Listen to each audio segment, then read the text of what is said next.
여러분 통상적이다 라는 말 들어보셨는지 모르겠어요. 오늘 제가 이 단어를 가지고 여러분과 좀 설교를 하고 싶습니다.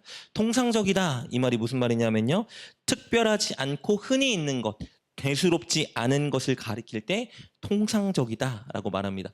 이 용어를 우리가 그렇게 많이 언급하고 사용하지는 않는데 우리는 늘 무언가를 항상 통상적으로 여기며 살아갑니다. 여러분 아침에 눈을 뜰 때 함께 사는 가족의 얼굴을 보는 거 통상적이죠. 여러분 명절날, 기념일날 가족들이 함께 모여 식사를 하는 것 통상적이지 않습니까? 전혀 특별하거나 대수롭지 않습니다. 아침에 일어나서 무탈하게 직장에 가는 것, 학교에 가는 것 통상적이죠. 무탈하게 퇴근하고 무탈하게 집에 와서 저녁 식사를 하는 것, 여러분 특별하다고 생각하시나요? 너무 통상적인 일입니다. 당연한 일입니다. 여러분 우리가 이렇게 함께 모여서 오늘 예배 드리는 것 너무 통상적이죠.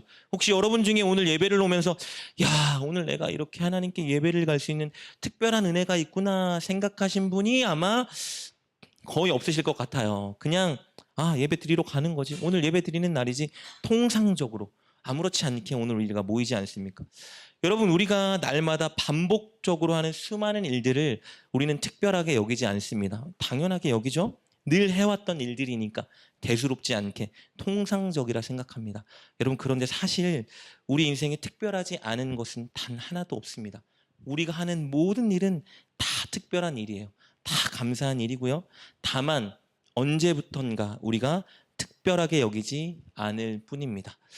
초등학교 2학년 하은이라는 아이가 학교에서 내준 방학 숙제를 했을 때 일어난 일입니다. 숙제가 식물 관찰 일기였어요.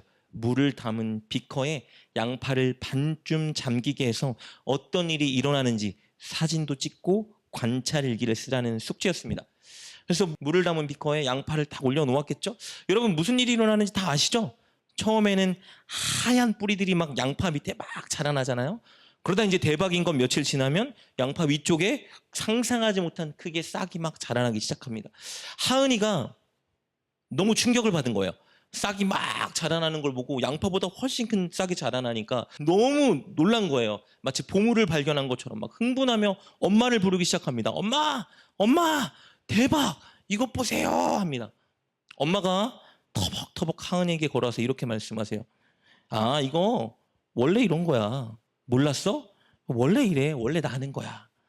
여러분 양파에 싹이 나는 것을 처음 본 이 양파의 신비를 발견한 하은이는 진짜 마치 세상에서 가장 비밀스러운 진리를 발견한 것처럼 막 놀라고 흥분하고 감격했는데 이미 이 진리에 대해 알고 경험한 어머니는 너무 대수롭지 않게 말씀하십니다. 이거 원래 이런 거야. 이거 통상적인 거야. 원래 그런 게 있을까요, 여러분? 이게 우리들의 문제입니다. 경험하다 보면 처음에는 감사하고 설레고 놀라웠던 그런 일들이 어느샌가 통상적인 일로 변해버리기 시작합니다. 여러분 그런데요, 아침에 눈을 떴을 때 여러분 함께 사는 가족 얼굴을 보는 건 진짜 통상적인 일이 아닙니다. 우리에게 주어진 가장 감사한 일이에요. 무탈하게 직장에 출근했다가 무탈하게 퇴근해서 집에서 식사를 하는 것은요, 너무너무 특별한 일입니다. 엄청 감사해야 될 일이에요. 여러분 먹고 싶은 건 마음껏 먹고 화장실을 갈 수 있는 게 얼마나 감사한 일인지 아세요? 무엇보다 이렇게 함께 모여 예배를 드릴 수 있는 것이 얼마나 큰 하나님의 은혜인지 모릅니다. 그런데 안타깝게도 우리는 늘 당연히 여기고 통상적인 일로 여겼던 그것들이 없어지고 잃고 나면 그제서야 그때가 얼마나 특별하고 감사했던 일이었는지 깨닫게 된다는 것입니다. 저는 이번 주에 참 이 진리에 대해서 많이 생각해 볼 수 있는 시간을 가졌습니다.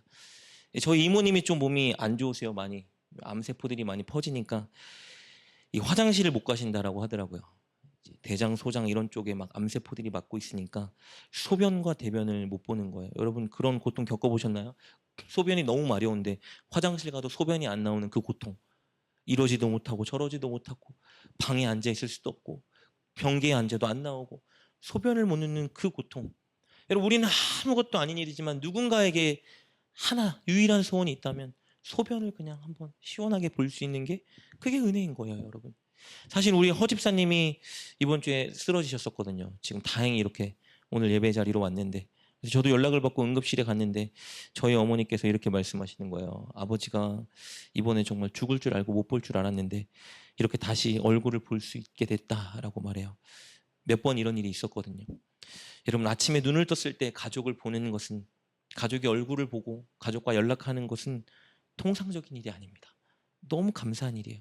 누군가에게는 가장 간절한 소원이 바로 그런 일입니다. 이틀 전에 수업이 이제 종강하는 날이죠. 제 수업을 진짜 열심히 듣는 여자 전도사님과 함께 만나서 아내와 식사 교제를 나눴습니다. 제가 이제 3학차 학교에서 이제 3번째 가르치고 있는데 3번 내내 제 수업을 계속 따라다니면서 들은 굉장히 열심히 하시고 밝은 젊은 여자 전도사님이세요. 저는 들어본 적이 없는데 노래를 엄청 잘하시나 봐요. 그래서 막 여기저기 많은 교회 초청도 받고 집회도 가고 이러셨던 분이에요. 그런데 몇 년 전에 갑상선에 암이 생기신 거예요. 그래서 이제 수술을 받았는데 전이 돼서 수술을 총 7차례나 받고 계셨어요. 지금 아직까지 몇 년째 암과 사투를 벌이고 계십니다. 그런데 수업을 들으시는 거예요. 수업을 듣고 나면 온몸이 다 지치니까, 체력이 방정되니까 이제 힘이 없어요. 위도 몇 번 절제했다 하더라고요. 먹고 싶은 것도 제대로 못 드시고. 그런데 수술을 마치고 죽을 줄 알았는데 수술이 끝나고 눈을 뜨면 이런 생각이 들었대요. 하나님이 나를 살려주셨구나. 계속 반복되는 거예요. 하나님이 나를 살려주셨구나. 그래서 결단했다고 합니다. 하나님, 제가 신대원 가서 나중에 꼭 하나님의 사랑과 은혜를 전하는 사람이 되겠습니다. 이 목표를 가지고 너무 힘든데 수업을 계속 들으시는 거예요. 그래서 우리가 좀 후원해 줬으면 좋겠다라는 마음이 들어서 사적으로 좀 식사 교제를 가졌습니다. 이제 한 학기 남으셨어요. 5학기를 마치시고 한 학기 남았는데 소원이 졸업하는 게 소원이래요. 졸업해서 목사가 될 수 있는 자격을 얻고 나중에 사람들 앞에서 말씀을 전하며 하나님의 사랑을 전하는 게 그분의 꿈이라고 해요. 여러분, 누군가는 학교 가는 게 너무 싫고 짜증나고 대충대충 하는데 누군가에게는 학교 가서 졸업하는 게 소원인 거예요. 일평생에. 이분의 소원이 그런 것입니다. 무탈하게 직장을 가고 무탈하게 집에 돌아와서 저녁 식사를 하는 것은 여러분 누군가에게는 가장 간절한 소망입니다. 모든 것이 은혜예요. 통상적인 것은 없습니다. 그리고 무엇보다 오늘 이렇게 우리 함께 모여 예배할 수 있는 것은요, 여러분 이 세상 무엇과도 바꿀 수 없는 가장 특별하고 감사하고 놀랍고 은혜스러운 일입니다. 예배를 드릴 수 있는 이 은혜가 얼마나 감사한 일인지 오늘 본문을 통해 저와 여러분이 깨닫고 살피는 시간이 되었으면 좋겠습니다. 오늘 우리가 읽은 사무엘하 이 9장 말씀, 다윗이 이스라엘 통일 왕국의 왕으로 올랐습니다. 그리고 하나님의 나라로 강건하게 세우기 위해서 열심히 뛰었겠죠? 대외적으로는 정복 사옥에 힘을 썼고요. 대내적으로는 행정 조직의 정비를 갖추기 위해서 열심히 노력했습니다. 그리고 하나님의 은혜로 이 이스라엘이라는 나라가 온전히 세워지기 시작했어요.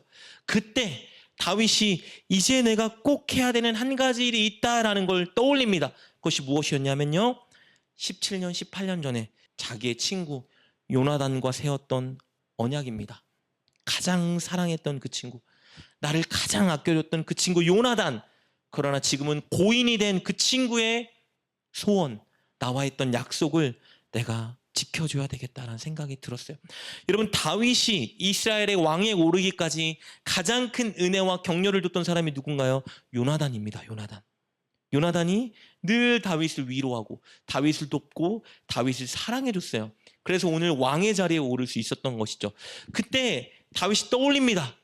내가 왕이 됐으니까 내 나라다, 이게 아니라 나를 가장 사랑하고 아꼈던 그 친구 요나단과 했던 그 언약을 내가 지켜야 되겠다. 어떤 언약을 했었을까요? 우리 사무엘상 20장 14절부터 16절 말씀 이렇게 기록되어 있죠. 너는 내가 사는 날 동안에 여호와의 인자하심을 내게 베풀어서 나를 죽지 않게 할 뿐 아니라 여호와께서 너 다윗의 대적들을 지면에서 다 끊어버리신 때에도 너는 내 인자함을 내 집에서 영원히 끊어버리지 말라 하고, 이에 요나단이 다윗과 언약하기를 여호와께서는 다윗의 대적들을 치실지어다 하니라. 무슨 말이냐면요, 요나단이 다윗에게 이렇게 말하고 있는 거예요. 다윗, 나 한 가지 확신해. 하나님이 늘 너와 함께 하실 거야. 하나님이 너와 함께 하셔서 너의 대적들을 다 무찌르게 하실 것이고 너를 왕으로 세워주실 거야. 난 믿어. 그런데 다윗, 만약에 너가 이스라엘의 왕이 오르거나 하나님이 너와 함께 하셔서 대적들을 무찔러 주실 때 한 가지를 꼭 기억해 줬으면 좋겠어. 내가 너를 얼마나 사랑하는지 알지? 이 사랑을 좀 기억해 줘. 그래서 나와 내 가족들, 내 가문들을 너가 멸하지 말고 꼭 지켜줬으면 좋겠어. 이 언약을 한 거예요, 여러분. 이 언약이 있은 지 17년, 18년이 흐른 겁니다. 이 언약을 했던 요나단은 아버지 사울과 함께 길보아 전투에 나갔다가 전사합니다. 죽고 말아요. 이 기간 동안 다윗은 무엇을 했죠? 전쟁, 투쟁, 힘들고 고단한 인생을 살아왔습니다. 그리고 이제 이스라엘이 강건하게 세워진 거예요. 평화가 임했습니다. 그러자 다윗이 요나단과 했던 그 언약을 내가 기억하여 이제 지키겠다라고 말을 합니다. 오늘 읽은 말씀 사무엘 하 9장 1절부터 4절 말씀 볼까요? 이렇게 기록되어 있네요. 다윗이 이르되 사울의 집에 아직도 남은 사람이 있느냐? 내가 요나단으로 말미암아 그 사람에게 은총을 베풀리라 하니라. 다윗이 말합니다. 사울의 집, 그러니까 요나단의 집에 아직도 남은 사람이, 살아있는 사람이 있느냐? 내가 요나단으로 말미암아 요나단과 했던 언약을 기억해서 남아있는 그 가족들에게 은총을 베풀고 싶다. 3절도 마찬가지로 이렇게 말하고 있죠. 왕이 이르되 사울의 집에 아직도 남은 사람이 없느냐? 내가 그 사람에게 하나님의 은총을 베풀고자 하노라. 은총을 베풀고 싶다는 거예요. 여기 은총이라는 말을 원어로 보면요, 자격이 없는 사람에게 그저 베풀어주는 은혜를 말합니다. 사울 집에 남아있는 사람이 어떤 사람이든지 상관없어. 악한 사람이건 못난 사람이건 잘난 사람이건 상관없다. 내가 그 사람에게 묻지도 따지지도 않고 마음껏 은혜를 베풀어주고 싶다라고 다윗이 말하고 있는 것입니다. 근데 여러분, 여기에 중요한 대목이 하나 있어요. 다윗이 지금 요나단 그 집에 은혜를 베풀고 싶다라고 말하는데요, 요나단의 집이 어떤 집인지 잘 아셔야 돼요. 요나단의 아버지 사울이 어떤 사람이죠? 다윗을 죽이려 했던 사람입니다. 사울이 이스라엘의 초대 왕이었어요. 다윗이 두 번째 왕이죠. 그런데 당시 정복국가 시대에는, 왕권 시대에는요, 왕이 죽고 새로운 왕이 시작되면 어떤 일이 있어야 되죠? 새로운 왕이 이전 왕과 관련된 모든 사람들을 다 죽입니다. 숙청하거나 최소한 다른 나라로 유배시켜요. 왜요? 남겨뒀다가는 이전 왕에 관련된 인물들이 반역을 일으킬 수 있는 확률이 굉장히 높았기 때문이에요. 그래서 당시에 통상적인 관례는 무엇이냐면, 새로운 왕이 세워지면 이전 왕과 관련된 모든 사람들은 다 죽여라. 이게 여러분 통상적인 일이었어요. 당연한 일이었다라고요. 악한 일이라고 생각하지 않았어요. 그래야 온전히 새로운 왕권이 평화롭게 진행되고 세워질 수 있었기 때문입니다. 다윗이 어떻게 해야 됩니까? 요나단과 관련된 가족이 있으면 다 죽여야 돼요. 약속이 중요하죠. 약속이 중요한데 약속만 가지고 갈 수 있는 게 아닙니다. 그런데 다윗이 뭐라고 말하는 거예요? 요나단과 관련된 모든 인물들을 죽인다는 게 아니라 내가 마음껏 최선을 다해 그들에게 은혜를, 은총을 베풀어 주겠다. 어떻게 이렇게 할 수 있었을까요, 여러분? 다윗이 되게 신의가 있는 사람이니까, 약속을 잘 지키는 사람이니까 이럴 수 있을까요? 아니에요, 여러분. 약속 하나 갖고 이럴 수 있는 게 아닙니다. 다윗에게는 중요한 한 가지가 있었어요. 그것이 무엇이냐면 하나님의 은혜였습니다. 다윗은 자신이 하나님께 얼마나 은혜를 받은 사람인지 알았어요. 자격이 없는 내가 하나님께서 아무 조건 없이 이렇게 수많은 은혜를 나에게 베풀어 주신 것을 알았기 때문에 내가 하나님께 받은 이 은혜를 흘려보내줘야 된다라고 생각하고 있었던 것입니다. 그래서 3절에 이렇게 고백하고 있죠. 내가 그 사람에게 어떤 은총이요? 하나님의 은총을 베풀고자 하노라. 다윗은 하나님의 은혜를 통상적으로 여기지 않았습니다. 다 하나님의 은혜라고 생각했어요. 내가 왕이 된 것도 하나님의 은혜요, 이 나라가 부강해진 것도 하나님의 은혜요, 이 나라에 평안이 임한 것도 하나님의 은혜요. 모든 것이 다 하나님의 은혜입니다. 하나님의 은혜가 얼마나 놀랍고 감사하고 위대한지 전 하나님의 은혜 너무 감사합니다. 그리고 이 은혜를 어떻게 한 거예요? 내가 흘려보내줘야죠. 하나님이 주신 은혜를 흘려보내주겠습니다. 다윗이 결단했던 거예요. 그래서 요나단 집에 남은 사람들을 찾아 은혜를 베풀고자 한 것입니다. 마침 수소문 끝에 한 사람이 남아있다라는 걸 발견합니다. 어떤 사람입니까? 무비보셋이라는 사람입니다. 여러분, 17년 전으로 잠시 돌아가 볼까요? 어떤 일이 있었냐면요, 사울과 요나단이 길보아에서 전투를 치르다가 죽임을 당합니다. 둘 다 전사해버려요. 이 소식을 누가 들어요? 무비보셋을 기르고 있던 유모가 듣게 됩니다. 자, 우리 왕이 죽었어요. 어떤 일이 발생한다고요? 관련된 모든 사람 다 죽는다 그랬죠. 그러니까 유모가 얼마나 겁이 났을까요? 그래서 무비보셋을 딱 안고 요나단의 아들 무비보셋을 안고 막 도망가기 시작하다가 안타깝게도 어린 무비보셋을 땅에 떨어뜨려요. 그러다가 무비보셋의 두 다리가 다 나갑니다. 나가는데 치료할 수 있는 상황이 아니에요. 그래서 두 다리가 다 나간 무비보셋을 안고 그냥 유모가 뛴 거예요. 그리고 그 무비보셋이 17년, 18년 지나 지금 살아있는 것입니다. 어떻게 살아가고 있었을까요, 여러분? 유령처럼 살아가야 돼요. 살아있지 않은 사람처럼, 존재하지 않는 사람처럼 조용히 숨어 지내야 됩니다. 왜 그럴까요? 왕권이 바뀌었다고 했죠. 내 할아버지 사울이 그토록 죽이려고 했던 다윗이 왕이 된 거예요. 그러면 어떤 일이 발생할까요? 통상적이라면 다윗이 어떻게 해야 돼요? 나를 찾아야죠. 나를 왜 찾죠? 죽이려고. 다윗이 우리 집과 관련된 모든 사람들을 다 찾아서 숙청시킬 거예요. 무비보셋이 그걸 알았겠죠. 그럼 무비보셋이 어떻게 살아야 될까요? 죽은 듯이, 없는 듯이 숨어 살았던 거예요. 그런데 다윗이 그 무비보셋을 찾고 있는 겁니다. 왜요? 잡아 죽이려고? 아니요. 은혜를 베풀려고. 우리 5절부터 7절 말씀 볼까요? 이렇게 기록되어 있네요. 다윗 왕이 사람을 보내어 로드발 암미엘의 아들 마길의 집에서 그를 데려오니 사울의 손자 요나단의 아들 무비보셋이 다윗에게 나와 그 앞에 엎드려 절하매 다윗이 이르되 무비보셋이여 하니 그가 이르기를 보소서 당신의 종이니이다. 다윗이 그에게 이르되 무서워하지 말라. 내가 반드시 내 아버지 요나단으로 말미암아 내게 은총을 베풀리라. 내가 내 할아버지 사울의 모든 밭을 다 내게 도로 주겠고 또 너는 항상 내 상에서 떡을 먹을지니라 하니. 다윗 왕이 너를 찾고 있다. 가자. 무비보셋이 끌려 왕궁으로 갑니다. 무슨 생각했을까요? 죽었다 이제. 발각됐구나. 이제 이렇게 인생은 끝났다. 다윗 앞에 섭니다. 왕이시오, 종입니다. 다윗이 뭐라고 말하죠? 무서워하지 말아라. 무서워하지 말아라. 내가 너를 해하려고 부른 것이 아니다. 그리고 생각하지 못한 말을 합니다. 내가 너의 아버지 요나단으로 말미암아 너에게 은총을 베풀려고 너를 불렀다. 그 은총의 내용이 무엇이죠? 너의 할아버지 사울의 모든 밭을 내가 다 너에게 도로 찾아줄 거야. 그리고 너 항상 왕궁으로 와야 된다. 나와 함께 식사 교제를 할 거야. 집에서 밥 먹지 말고 이제 너는 늘 나와 함께 왕의 식탁에서 식사를 해야 한다. 여러분, 마지막에 다윗이 한 말은 정말 이해할 수 없는 말이에요. 나와 항상 함께 내 상에서 먹자. 여러분, 모든 다윗의 약속이 다 통상적이지 않습니다. 죽여야 되는데 은총을 베풀겠다고 말하고 있어요. 뺏어야 하는데 모든 밭을 찾아 도로 주겠다라고 말합니다. 여기까지만 해도 상상할 수 없는 은혜를 베풀어 준 거예요. 근데 마지막 말이 뭐예요? 앞으로 왕궁에서, 왕의 식탁에서 나와 함께 식사를 하자. 이렇게 말이 안 되는 얘기예요.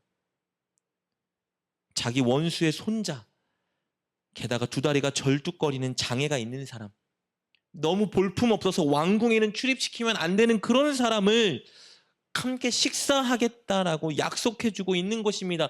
무슨 말이에요? 마치 너는 이제 내 아들이야. 너는 이제 왕이야. 왕자야. 라고 약속하고 있는 것과 똑같은 것입니다. 무비보셋이 생각할 때 이게 지금 상상할 수 없는 얘기를 하고 있는 거예요. 무비보셋이 이렇게 말하죠. 8절입니다. 그가 절하여 이르되 이 종이 무엇이기에 왕께서 죽은 개 같은 나를 돌아보시니까 아니라. 무비보셋이 뭐라고 말하는 거예요? 자기가 생각해도 자기는 어떤 존재예요? 죽은 개 같은 존재라는 거예요. 여러분, 당시에 개라는 존재는요, 악하고 천하고 거들떠 볼 수 없는, 심판받아 구원받지 못할 존재를 보통 개로 여겼습니다. 그런데 뭐라고 말해요? 죽은 개 같대요. 나는 숨도 못 쉬고 잡히면 붙잡혀 죽을 것 같아. 유령처럼 살았는 나 같은 볼품없는 개 같은 자를 왜 돌아보시고 나에게 이런 은혜를 베풀어 주시는 겁니까? 라고 그가 말하고 있는 것입니다. 다윗이 그리고 약속한 그 일을 지킵니다. 9절부터 13절 말씀인데요. 특별히 13절 말씀만 볼까요? 이렇게 기록되어 있죠. 무비보셋이 항상 왕의 상에서 먹음으로 예루살렘에 사니라. 그는 두 발을 다 절더라. 여러분, 오늘 이 사무엘하 9장 말씀을 보면 무비보셋이 두 발을 다 전다라는 말이 계속 기록돼 있죠. 이 성경을 기록한 저자는 그냥 기록하지 않아요. 의도가 있습니다. 왜 무비보셋이 계속 두 다리를 다 전다라고 기록하고 있을까요? 자격이 없는 사람이라는 거예요. 왕궁에 들어가면 안 되는 사람이라는 걸 계속 저자가 보여주고 있는 겁니다. 이 사람은 무비보셋은 왕궁에 들어갈 수 없는 사람이다. 은혜를 받으면 안 되는 사람이다. 왕의 식탁에 앉으면 안 되는 사람이다 말해주고 있는 거예요. 그런데 어떻게 됐대요? 항상 왕의 상에서 먹었다라고 말하고 있습니다. 여러분 상상해 볼까요? 절뚝절뚝 두 다리가 다 절뚝거리는데 어떻게 걸었을지 모르겠어요. 절뚝절뚝 여러분 정말 허름하고 자격 없는 한 사람이 힘겹게 몸을 이끌고 왕궁으로 들어가는 거예요. 가만두면 안 되죠. 왕궁에 들어갈 수가 없죠. 들어올 수 없는 사람이, 들어오면 안 되는 사람이 지금 왕궁으로 절뚝절뚝 들어가고 있는 겁니다. 전혀 왕궁과는 어울리지 않고 왕과는 겸상하면 안 되는 그 사람이 왕궁에 들어가고 있는 거예요. 그래서 어디 앉습니까? 왕의 식탁 앞에 앉아 있는 거예요. 모든 이스라엘 백성들이 사랑하고 존경하는 최고의 왕 다윗 맞은편에 앉습니다. 보니까 다윗 오른편에 누가 있어요? 다윗의 가족들이 나이 순서대로 가만히 앉아 있었겠죠. 화려한 제복을 입은 여러분 다윗 아들들 왕자들이 앉아 있습니다. 그리고 요압 왕도 보이고요. 그런 위대한 사람들 틈에 바로 무비보셋이 끼어 있는 거예요. 그곳에서 다윗의 가족처럼 아들처럼 그들과 함께 식사 교제를 하고 있는 겁니다. 이게 지금 본문의 내용이에요, 여러분. 이게 말이 안 되는, 세상의 상식으로는 전혀 이해할 수 없는 일이 지금 펼쳐지고 있는 것입니다. 무비보셋 왕궁에 어떻게 들어갔죠? 어떻게 왕과 식사할 수 있었습니까? 비결은 하나입니다. 은혜예요. 은혜밖에 없어요. 다른 무엇으로도 말할 수가 없습니다. 다윗이 그에게 베풀어준 은혜 덕분에 무비보셋은 평생 원래는 발 한 번도 얹어 놓을 수 없는 왕궁에서 왕과 함께 제 집처럼 드나들며 식사를 하게 된 것입니다. 무비보셋이 왕궁에 들어갈 때마다 어떤 기분이었을까요? 내가 어떻게 이곳에 들어와 있을 수가 있지? 내가 어떻게, 이 개 같은 나가 내가 어떻게 이 자리에 들어와 있을 수 있단 말인가? 감사합니다. 이런 마음이 들었겠죠. 한편으로는 이런 마음도 들었을 것 같아요. 이 자리가 내가 와도 되는 자리인가? 나 같은 존재가 여기 앉아 있어도 되는 거야? 난 자격이 없는데, 아닌 것 같은데. 마음이 무거웠을 수도 있겠죠. 그런데 그런 무거운 마음이 들 때마다 그 무거운 마음이 없어지는 이유는 무엇입니까? 나를 초청한 다윗 왕과 그의 아들들이 나를 너무 따뜻하게 대해주는 거예요. 무비보셋, 넌 내 아들이야. 무비보셋, 넌 우리 가족이야. 그런 생각하지 마. 괜찮아. 하나님의 은혜가 있는 거잖아. 무비보셋이, 주님 감사합니다. 이런 은혜를, 이런 혜택을 제가 누리며 살아갈 수 있겠군요. 여러분 어때요? 통상적이지 않죠? 정말 통상적이지 않은 은혜가 그에게 펼쳐졌습니다. 이게 오늘 말씀이에요, 여러분. 그런데 여러분, 오늘 이 무비보셋의 은혜로운 이야기가 누구의 이야기입니까? 우리의 이야기입니다. 무비보셋은 다윗의 원수 같은 자였죠. 우리는 하나님께 원수 같은 자가 아니라 하나님께 원수였습니다. 우리는 하나님의 말씀에 늘 반역하고 하나님이 기뻐하지 않는 일에 몰두하고 살던 죄인이었습니다. 우리는 하나님과 교제할 자격이 아예 없는 사람들이에요. 게다가 우리는 어떤 사람입니까? 무비보셋 두 발을 저는 가련한 연약한 자였죠. 우리는 더 연약한 자들입니다. 그런데 무비보셋이 어떤 은혜를 받았습니까? 통상적이지 않은 다윗의 은혜를 입었죠. 저와 여러분은 통상적이지 않은, 말이 안 되는 하나님의 은혜를 입은 사람입니다. 반역한 사람은 우리고 죄진 사람은 우리인데 우리가 용서해 주세요 말하기도 전에 하나님이 우리를 구원해 주셨습니다. 하나님이 우리를 천국으로 인도해 주시고 우리와 교제하겠다고 일방적으로 당신께서 먼저 언약을 주셨어요. 우리를 구원하겠다고 언약을 하셨습니다. 그리고 그 언약을 지키려고 예수 그리스도를 십자가에 달려 죽게 하셨습니다. 여러분, 우리가 한 것은 아무것도 없어요. 하나님께서 다 하신 겁니다. 예수님이 다 하셨어요.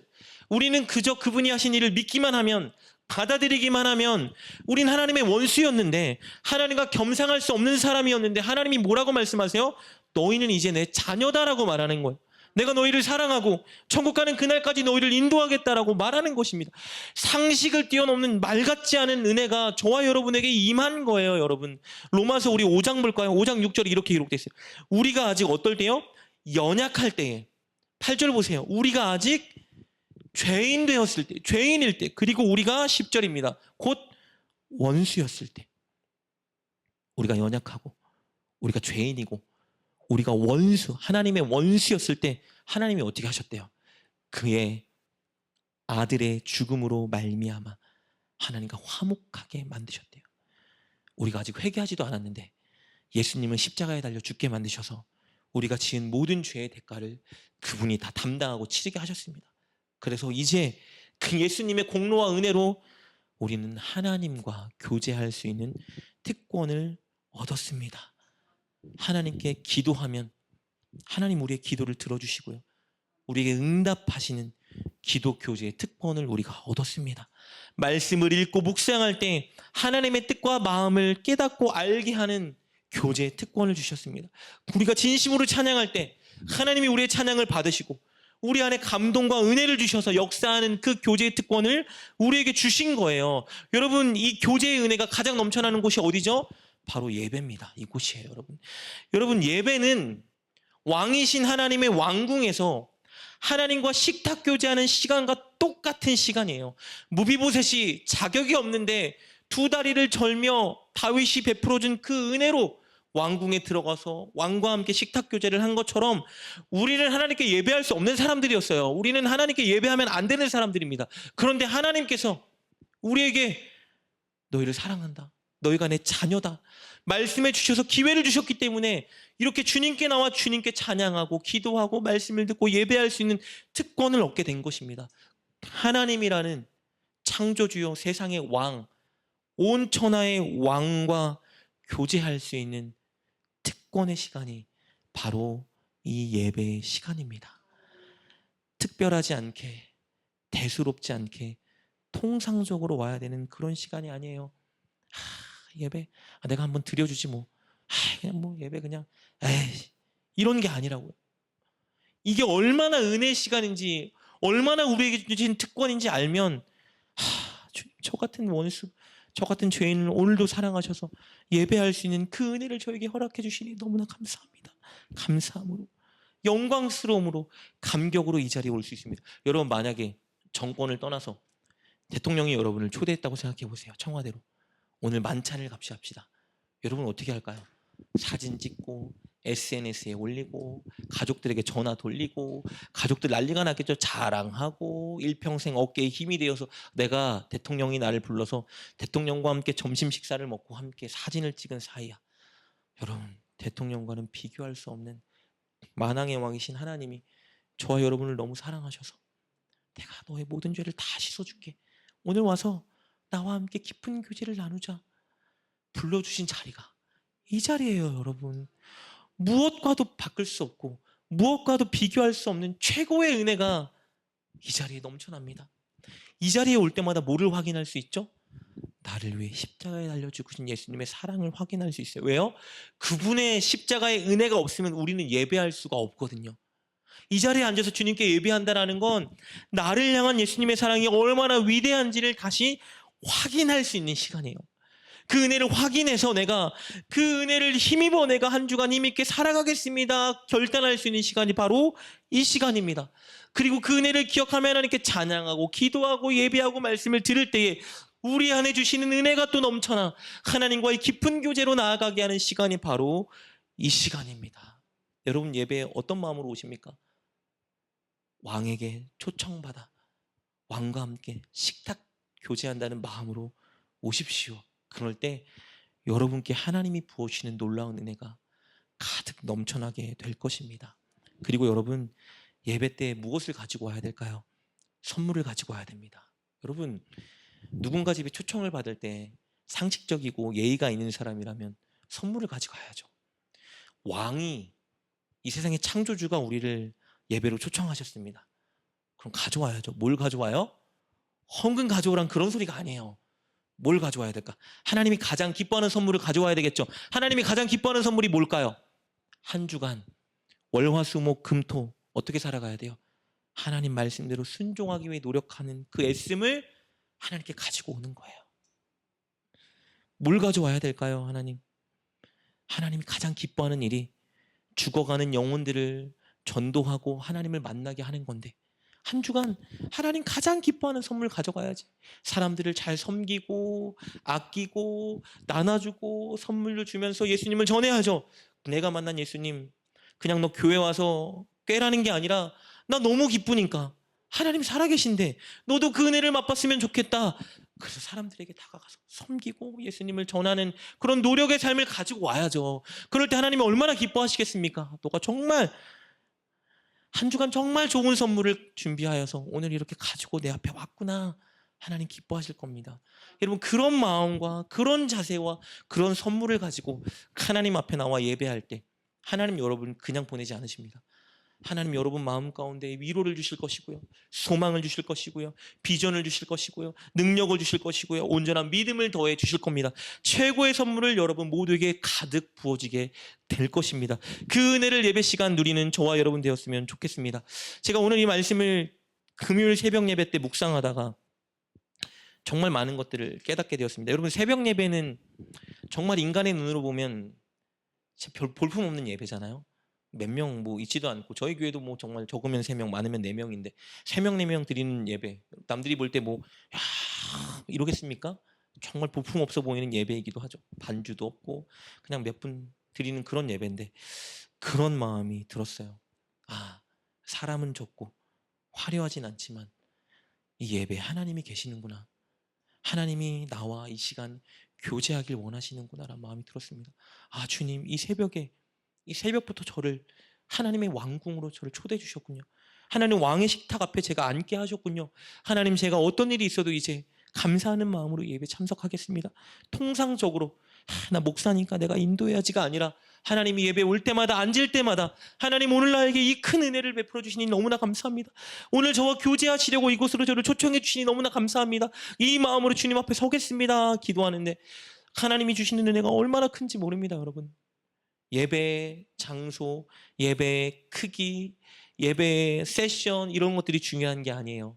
정말 내가 이 하나님, 왕이신 하나님과 교제하게 주시는 이 은혜가 너무 큽니다라는 감사한 마음을 가지고 예배에 참석할 때, 그때 여러분은 다른 어떤 곳에서 느낄 수 없는 하나님의 가장 큰 은혜를 맛보고 느끼게 될 것입니다. 사랑하는 여러분, 우리는 통상적이지 않은 최고의 은혜를 받은 사람들입니다. 그것이 바로 이 예배입니다. 창조주 하나님께서, 만왕의 왕이신 하나님께서 여러분의 죄를 다 용서해 주셨고 자격이 없는 우리들을 사랑한다 말씀해 주시고 오늘 나와 함께 이곳에서 교제하자, 이 사모하는 간절한 마음으로 여러분을 초청해 주신 것이 바로 오늘의 이 예배입니다.